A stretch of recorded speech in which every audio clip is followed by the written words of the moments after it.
Сәлеметсіздер ме оқушылар? Қазақ тілі сабағына хош келдіңіздер. Бүгінгі сабағымыздың мақсаты мәтінде көтерілген мәселеге автор мен оқырманның қарым-қатынасын ескере отырып, сұрақтар құрастыру және бағалау. Бүгінгі сабағымыздың тақырыбы қара көмір деп аталады. Балалар, сіздерге мынандай талқылауға арналған сұрақтар беріліп отыр. Бірінші сұрақ: қара көмір дегеніміз не? Қара көмір дегенді қалай түсінесіздер? Екінші сұрақ: көмірді қайдан өндіріп алады? Шахтада кімдер жұмыс істейді? Ойланып, жауап берулеріңіз сұралады. Балалар, көмір өсімдік қалдықтарынан түзілген жанғыш, қатты шөгінді кен жынысы. Көмір құрамында әртүрлі мөлшерде минералдық қоспалар бар. Олар 50%-дан аспайды. Ол басқа шөгінді кен жыныстарының арасында қабаттар түрінде кездеседі. Шахтаның ішіне түссең де сол қараңғылық.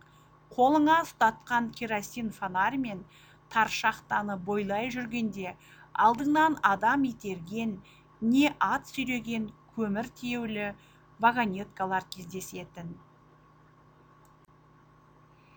Әлдеқайда көмірді қол қайламен шауып жатқандарға барсаң, крепкелген керосин фонардың күңгірт жарығы мен екі ұшыда сүйір қайланы, жылтылдаған көмір пластасына дамылсыз мықшия ұрған шахтердің өнімсіз еңбегіне жаның ашитын.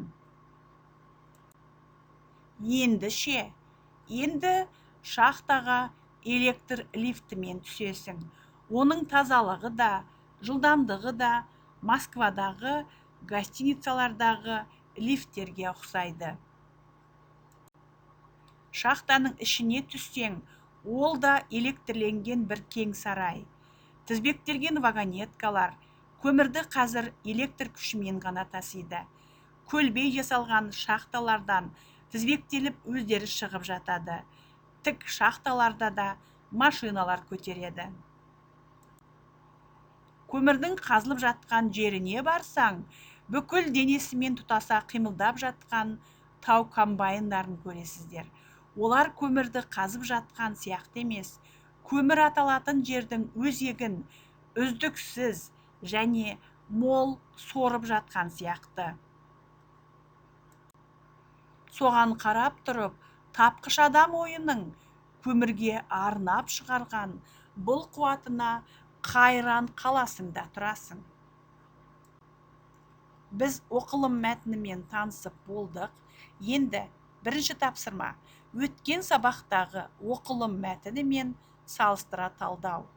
Яғни өткен сабақтағы тұлпар тальго мәтіні бүгінгі күнгі қара көмір мәтінінің тақырыбын анықтайсыздар, мақсатты аудиторияға сәйкес қызметін анықтайсыздар, стилін анықтайсыздар.